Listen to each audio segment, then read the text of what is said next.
It's hard for me to advocate for something like the Latron Prime in a game where the Arcaplasmor exists. Honestly, it's a pretty difficult conversation to have. But I'll tell you what, the Latron Prime, when built correctly, can pack one serious punch. Not only that, we might also be getting an incarnon adapter for the Latron in the Duviri expansion. So I think it might be worth having another look at the Latron Prime.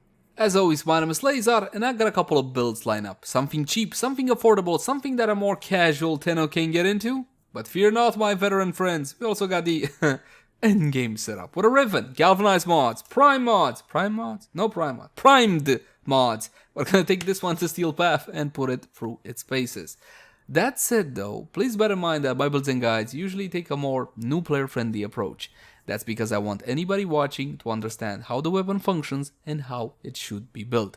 So in case you are a veteran and you already know most of this stuff, please bear with me. And with that out of the way, let's jump into the Latron Prime. Let's begin by checking out how the weapon handles without any mods equipped. And for that, just a couple of our regular free shots. The Latron Prime is a very classic style of weapon in the sense that you point, you shoot, you get 1 damage instance, 1 hitscan damage instance. It's pretty simple. It kicks like a mule and it does deliver a wallop worth of damage, granted after modding. So that's pretty much it, the functionality. There's really not a whole lot you can complain or talk about except the fact that it does have quite the heavy recoil. The magazine is only 15 and the reload for such a small magazine is on the lengthy side. What you gotta bear in mind that this is a weapon from yesteryear. This is one of the first ever prime weapons, or at least top 5. When it comes to accuracy, well, you can definitely be accurate with this one. The weapon will be going exactly where you point, but you gotta take into account that nasty recoil, especially if you're gonna be going rapid fire with your weapon. Now keep in mind you can bind your scroll wheel to the fire, and that's the way you can rapid fire without using macros, because Digital Extreme's stance at macros is, and I quote, "You do so at your own risk." So bear that one in mind. Now let's take a closer look at stats to see exactly what we're dealing with. Mod capacity is going to be 60 out of 60. As soon as you build a weapon, you're going to have 30 out of 30. You jump into actions, you plug in the Orking Catalyst, and you double the mod capacity.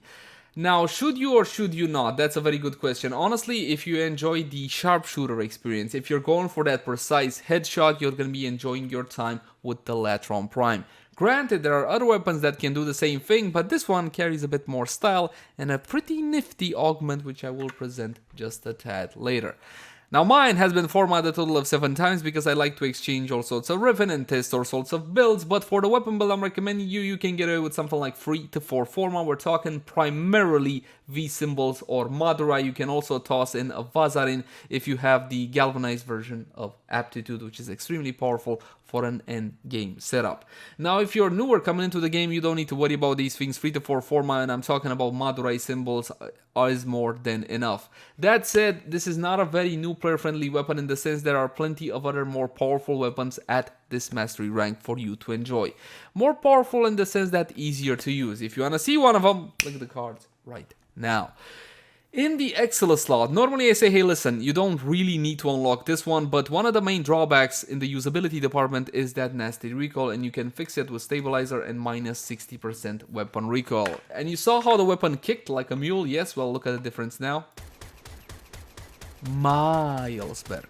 Absolutely miles better, with most of the bullets landing exactly where I pointed, so stabilizer is definitely a godsend on this weapon. Now you can go even further than this, and you can go with vial precision. It's 90% weapon recoil. The problem with this one, it also nukes fire rate by 36%, so from 417 you go to 2.67, and it looks like this. It is a whole lot better on the recoil, even better than before, but from my point of view it's not worth sacrificing the fire rate. So those are your 2 options there. Otherwise, in the Excella slot, you don't really need anything else. You're not going to have any ammo issues. Even if you go for full fire rate and all whatnot, Vigilante Supplies is not worth using on this one. You should be using it, however, in your little Sentinel's weapon if you're going for a Sentinel. The accuracy, as you saw, pretty good. Ammo maximum is 540 and ammo pickup is 80. Again, this is the old school of weaponry from Warframe, and you should have no ammo concerns whatsoever. The magazine is 15, which is low. Noise alarming. Reload is high at 2.4 seconds. That's a bit of a bummer, because while we can fix the recoil with the XL slot, I can't fix the reload with the XL slot as well, so you're gonna have to deal with one of them. I know what you're gonna say. Oh, fine, so just mod for reload. What's the problem, right? So you got plenty of reload mods, prime fast hands, let's say something like so, and you're gonna bring it down to 1.5 seconds. But in modding for usability, you're automatically making a damage sacrifice. It's a compromise. It's not something that you will fix. You're basically exchanging power for that. Usability is power, but it's harder to quantify. Riven disposition 4 out of 5, and Rivens for this one are definitely to be obtained because you can leverage them to unlock the full potential of the weapon. Also, Latron Rivens, I'll be honest with you guys, they're dirt cheap. Or better said, used to be dirt cheap, because we know that we may be getting a incarnon adapter for the Latron. Not the Latron Prime, mind you, the normal Latron. Yes, which means that Rivens for the Latron should be going up in price. I would snag one just to have if it's for cheap, like 20, 30, 50 plat, something of the sort. Semi-automatic trigger, as before, critical chance 22%, which is not fantastic, a tad on the low side, but take a look at that critical multiplier, 2.8x, which is definitely high. Status chance 26%, which, considering how many damage instances we put into a target, how fast, it's not that fantastic. And the damage layout, the full array of impact, puncture, and slash, with a heavy duty emphasis on puncture, which is a good and a bad thing at the same time. It's good because the damage type deals extra damage to heavily armored targets, yes, up to 50 or 75% extra. The problem is, its proc is not exactly the most worthwhile proc in the game. Slash would have been nicer. On the other hand, the status chance isn't that fantastic anyway, and you know we're going to be building hunter munitions, so it's good enough as it is. Speaking of which, let's have a look at a standard build, shall we? Damage, Serration, Multishot with split chamber, critical chance and critical damage through this, so critical delay and vital sense. And of course, this being a crit build, we're going to be going with hunter munitions, therefore our slashes that we talked about earlier are going to be coming from it. This is one of the most powerful mods in Warframe right now for primary weapons, and you should definitely have one copy at least. Well, that's it, because technically you can't really do much more with multiple. Critical delay, 200% critical chance, but it takes away 20% of your fire rate. Is that a smart idea on the Latron Prime? And I'll be honest with you, I'm not convinced. After testing, I'm honestly not convinced. The problem is, if I go for the standard critical mod for primary weapons, point strike, it's only 55%. It's not fantastic. 66% is obviously better, and I'm using hunter munitions. Play with this one, and if you're going shot by shot, you shouldn't mind the decrease in fire rate. But if you're going brrrt, okay, you're binding your fire to your scroll wheel and you're just scrolling at enemies, then you might enjoy point strike a little bit more. Also, if you're already at the stage where you're using Warframe buffs, then you gotta take into account Arcane Avenger. That one gives you 45%, which means 55% with point strike, 45% with Avenger. You got yourself 100% the guaranteed critical chance, in which case I would not be sacrificing my crit anymore. I would probably be going off with point strike, so bear that one in mind. And since this is a slash critical build, obviously the 260-60 vital mods need to be present here, and we're going to be using Rhyme rounds together with Malignant Force. Malignant Force, very easily farmed from Corrupted Vor in the Void. He drops all the 60-60 toxin mods except the heavy weapon one, and Rhyme rounds, this one can be obtained from spy missions. And I know if you're a newer player coming to the game, spy missions, okay, fine, or at least for me, being a fledgling 10, spy missions were the bane of my existence. I kept on failing them time and again, I got so frustrated with them that I perfected my style. I learned all of the tricks and I made guides for all of the relevant spy missions. So if you guys want to check them out, you can find them on YouTube's. And the final mod, double tap. This is where things finally get interesting for the Latron or the Latron Prime. You can use this one actually on the Latron Wraith as well. 20% bonus damage on the next shot for 2 seconds stacks up to 20x, so 20 times outside of Conclave. When it comes to Conclave, we're not going to be talking about this one, but this one stacks up and your buff will go to 500%. Now, it does stack up to 400, but the buff shows the total damage output, so your first instance with this one will show 120, okay? The first bullet that is generating double tap bonus. All right, that's how that one works. Obviously, multi-shot, because of this one, will be carrying a heavy roll. More multi-shot, you're going to be stacking this one up faster, and because of the duration, the 2 seconds when you reload, you're going to be losing the buff, but it doesn't really matter, especially if you got a multi-shot heavy build. So, for example, like a Riven. More multi-shot mods, well, you can get more multi-shot mods. Well, one more multi-shot mod is going to be Vigilante Armaments and 60% extra, which is fantastic, but tell me, what are you going to replace? Nah.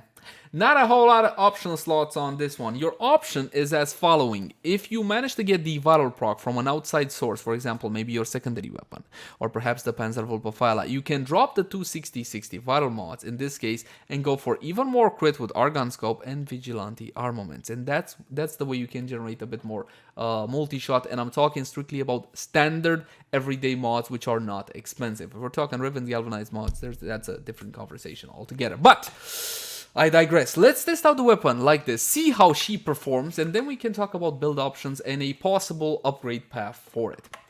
Now, notice no corrosive projection, nothing that will skew the test results, and no void school that would add to the damage. It's very important to show off the weapon in its essentially basic state, just so you can see how the weapon performs, so you can understand better how Warframe buffs affects it and how big of a difference they actually make. We're going to be spawning in Corrupted Heavy Gunners level 120. Now, considering the mastery rank of the Latron, which was 10, and I totally remember that and didn't cut the vid, so it's mastery rank 10. At mastery rank 10, if you manage to get all the components of the Latron Prime, you build it, you're not gonna see level 120s. You're not gonna see Corrupted Heavy Goons all that often. This is not really a very realistic test. These are way higher level enemies, but even on these, this weapon, look at this. It chomps through them. It chews on them like nobody's business. Take a look at that. As soon as that, look at that 500%. Boom, baby. Look at that. Just a couple of shots and you can absolutely annihilate a level 120 Corrupted Heavy Goon. If you got your stacks ready and you get a little bit lucky with the procs, look what happens. Beautiful, beautiful. And when I say stacks, I don't necessarily mean the vital slash stacks. I mean the stacks coming from the weapon's augment. That is the double tap and all whatnot. Now these guys are a lot more tougher. They have a lot more EHP. They have 1000 ferrite armor and 1000 clone flesh. These are the exo stat officers, which again you will not see. You'll see more in Railjack. But even through these, this weapon has no issue. It can chomp through them with no problem whatsoever. Look at that. And yes, as soon as you get your buff higher, obviously it's gonna be a bit better. Keep in mind, you will see 500% there, but you're getting 400%. And the buff is multiplicative, stacking with Serration and Faction Mods, okay? So bear that one in mind. This is the performance with a standard average everyday build, and considering it can do this, you know it's gonna be doing a whole lot better when it comes to a souped up setup. So if you're a newer player coming to the game and you manage to run across this weapon and this is very important and I'm gonna stress this point, you enjoy this gameplay style. This is more of a standard rifle approach, then definitely go for this weapon. Seek out the mods that I mentioned already. Double tap is extremely important to the power of the build. But if you're trying something a bit more spacey futuristic, something a bit more in your face, if you know what I mean, then try out this weapon instead. Link in the cards right now. Now that we got the new player experience out of the way, let's talk about possible upgrades for the Latron Prime. You're a veteran, you want to make the most you can out of this weapon. Double tap is a must-have, and we're gonna try to essentially play off of it as much as we can. Galvanized Chamber is a no-brainer, and Galvanized Aptitude as well works on the weapon beautifully well. So it's gonna work even better if you got a secondary primer that can put more statuses on your targets. Obviously, a Riven will be coming into play, and I'll offer you a substitute for the Riven as we go.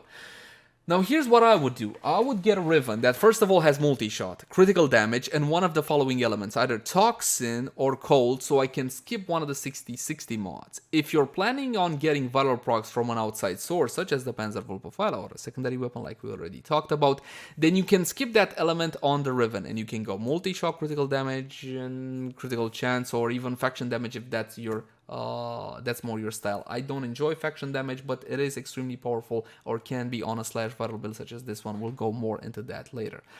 Take a look at this one. Multi-shot, critical damage, cold. This is amazing. This is amazing for the Latron Prime with double tap. The problem with this one, sadly, is that Blasted reload. Blasted negative minus 50% reload speed, sending the reload from 2.4 seconds to 3 seconds under the conditions that I'm getting 30% reload speed from primary merciless. If I was to take this one out, it goes to 4.8 seconds reload, which is absolutely painful. It hurts my soul, and you can't play with that one, so you gotta go merciless on this one. What I'm going to be doing is showcasing exactly what the weapon can do like this. You can see a clear comparison between the two. After which, we're going to talk about possible options when it comes to an endgame setup, such as that one. But first, I want you to see the power difference between the two, okay? So, this being a galvanized setup, you know the drill. We're going to have to get a couple of kills. Of course, that's a one-shot out of that guy, 50,000 slash. And believe it or not, with a build such as this, you can get your slashes up to roughly 500,000. Yes, my friends, that is definitely doable. I didn't see how much that one was, but as you can see, the damage numbers are definitely going up exponentially, my friends. Now I'm stopping so you can see the procs and all whatnot, but that also is costing me when it comes to the actual buff from double tap. Normally you gotta go shot by shot by shot, just keep on going. Like that, 86,000 and so on. You gotta keep on stacking so you get higher and higher. That was a 240,000 bleed, something of the sort.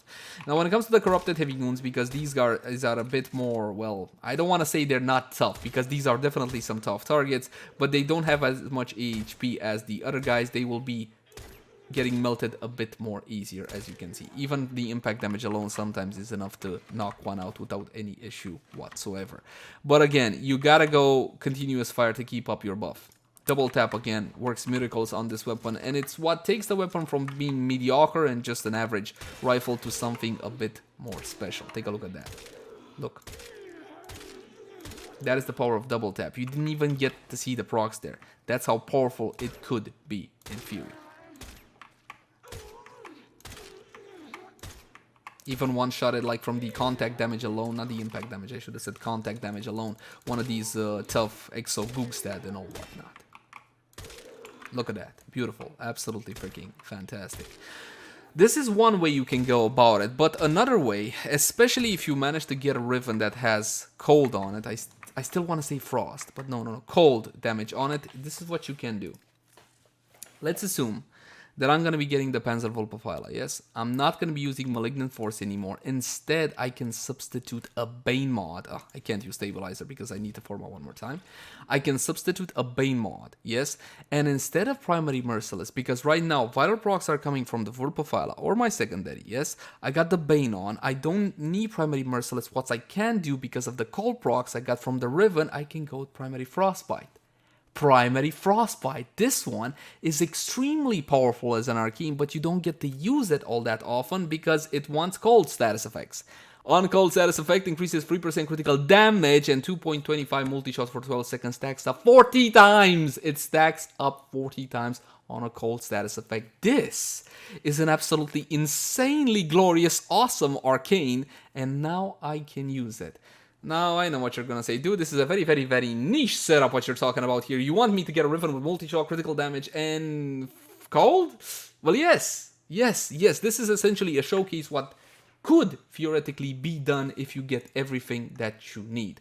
And I'm gonna get a Panzer vulpaphyla that is gonna be applying the fatal procs and whatnot. Every bloody time, like 45 years since I've been playing Warframe, every time I go to select a companion, the game kind of like freezes while it gets its bearings and all whatnot, or caches files, I don't even know what the hell it does. Alright, so, we're gonna go for a headshot. As before, we're gonna have to, well, Panzer vulpaphyla should do the thing. Go, Panzer vulpaphyla, do your thing! There we go. Vital procs on my targets, oh yes. More vital, please. More stacks, 100,000, 100,000. Jesus, that was a lot more than 100,000. The problem is I'm not gonna see me damage. There you go, Panzer Vulpi. Thank you so much. Alright, go for headshots. Vital proc on it. 7 vital procs just from the Panzer vulpaphyla. My problem with the vulpaphyla is that she's not all that reliable. That was a 440,000 slash bleed on that guy. You can like pause the vid, like return on it and all whatnot.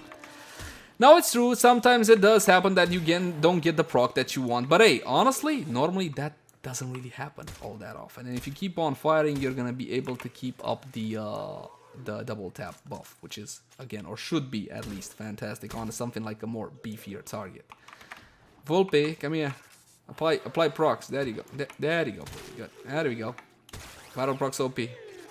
100,000 made easy. I didn't even see the proc on that one. Now let's talk about, hey, I don't have a Riven, I don't want to buy a Riven, what can I substitute the Riven for? Well, in that case, what you can do, essentially your build kind of looks like this, yeah? Your build kind of looks like this. You gotta have vital on the weapon, so rhyme rounds and malignant force.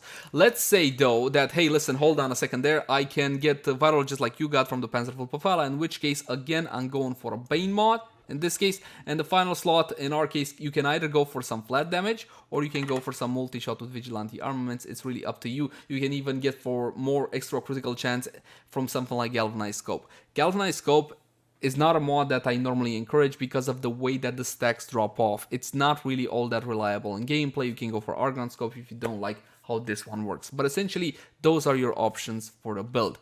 The most, and of course with primary, not primary frostbite, unless of course you got cold procs for coming from your weapon with primary merciless. That's normally how you should go with this one. But the most powerful incarnation of the build, theoretically, again, should be like so.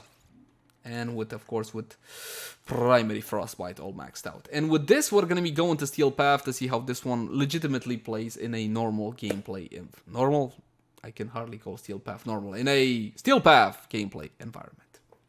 Welcome to the Void, my friends. Now let's see what the weapon can do against the Corrupted in Steel Path. These are the Corrupted, right? Yes, these are the Corrupted in Steel Path, and I got the Panzer vulpaphyla with me. I love myself a good old headshot on these guys. Take a look at that.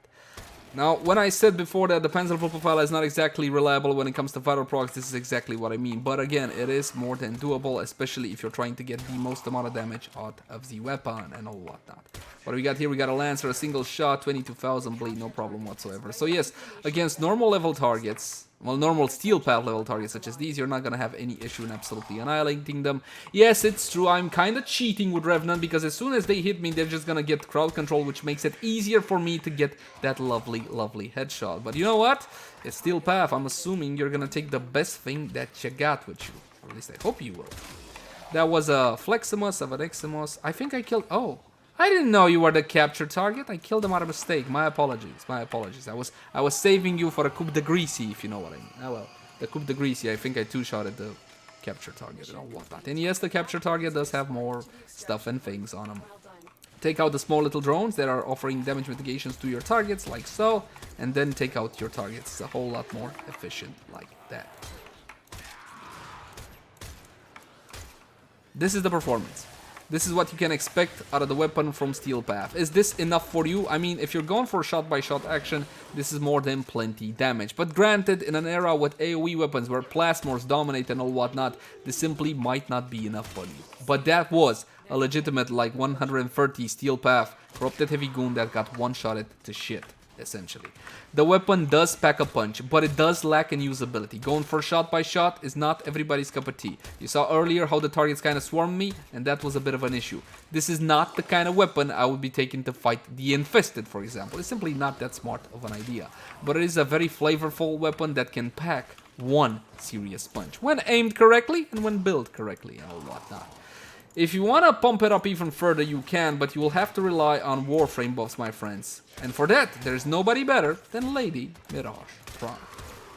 Corrosive projection is definitely a fantastic idea when it comes to heavily armored targets, but please do not feel forced into this one. If your build calls for growing power, loot detector, or whatever else, simply use the aura of your choosing. If the aura is that relevant to you, please don't forget about the coaction drift that can go in the XL slot right here, and it will further increase the potency of your aura. And when it comes to arcanes, we're gonna go with Arcane Avenger R5. Like I said before, this is one of the most powerful, if not the most powerful, offensive arcane in Warframe. We're gonna get that 45% critical chance increased, and considering our critical chance right now of 66%, with this one, we're gonna go to 111 guaranteed critical strikes on essentially everything that's coming out of the weapon, which is fantastic. One of the big pluses to this one is the fact that it applies its bonus to your primary, secondary, and to your melee weapon at the exact same time, even your heavy weapon. So this is why Arcane Avenger is so powerful. But it is on damage, so there you go. Otherwise, we can go for a little bit of fire rate. We can go for rage if you want more flat damage rage. We don't need more flat damage fire rate, actually, because I'm still using critical delay. Might be a smarter choice in this case, so we're gonna go with Arcane Acceleration. Normally, your primary arcane should be for your Warframe build, your energized armor, or whatever else you desire. When it comes to the XL slot, you have two options as discussed before, the Panzer vulpaphyla for the vital procs, the immortal vulpaphyla for the vital procs, because honestly, if she wasn't immortal at all, we probably wouldn't be using her. If not, use a sentinel, any sentinel you want. Just make sure that on that little sentinel's weapon you have the vigilante mons for the 20% chance to enhance critical hits from primary weapons. Even if the little sentinel dies and never comes back to life, boohoo and all of that, you will still retain your buff. We're gonna go to maximum that I can spawn, 165. I'm still waiting on our dear developer to allow me to spawn whatever level I want in the simulacrum up to cap, but for the time being, that doesn't seem to happen. We're gonna activate Empower for Mirage and her free ability for an absolutely massive Eclipse buff, which is a lot more than 840% damage. That's not how Eclipse works, and of course, ever so lovely clones. We're gonna go for headshots as per usual. We're gonna have to get a couple of stacks to get that flat damage, that impact damage, and of course from this point onward, everything essentially should be mostly a one-shot. Now these little guys, the little exo roller sentry things, they're very easy to take out, so don't take into account the one-shots for those. Those are not really relevant, just take into account the headshots and the massive bleeds that will ensue. If you manage to get yourself a nice headshot like that one with 150,000. Normally these targets can also die from the impact damage alone, which is a bit of a pain, which is why I want higher levels in the simulacrum so I can see the actual procs and bleeds in real time, which I cannot because look at that, like when you get like a 500,000 bleed, what can you see? What can you see? You can't see, you just poof, gone, poof, gone. Now, let's draw some conclusions regarding the Latron Prime. It's a dated weapon, okay? This is the honest truth. It's a dated weapon, it's an old weapon, it packs a punch thanks to double tap. Mostly, that's why the weapon hits so hard, and the fact that it's got a pretty significant base amount of damage considering it's a semi-automatic weapon. Yes, and it's a hit scan weapon, but it is dated. My hope is that there are still some players out there that enjoy playing with this style of weapon, going shot by shot. And if this is not your cup of tea, then rest assured that Warframe has plenty of other fantastic weapons. It is also my hope that the upcoming, and hopefully the alleged or speculated, incarnon adapter for the Latron will bring this weapon into 2023, because I would love to see more players using it. For the time being, as always, my name has been Leyzar. Thank you guys so much for watching. Like, favorite, share, and subscribe only if you enjoy the content. If you got any feedback for me, I would love to read that in the comment section down below. Also in the comment section down below, if you want to vote on the next weapon build, like this weapon, that weapon, I keep them all in an Excel and I +1 with each and every single vote. You can also find me on Twitch. We recorded this live on Twitch. Facebook, Twitter, all the usual places. You can also join in our Discord community. All the relevant links will be in the description down below. But if you love the content and you want to help me keep making it, consider supporting us via Patreon. There's going to be a link in the upper right portion of the screen right about now. But until next time, my friends, bye-bye.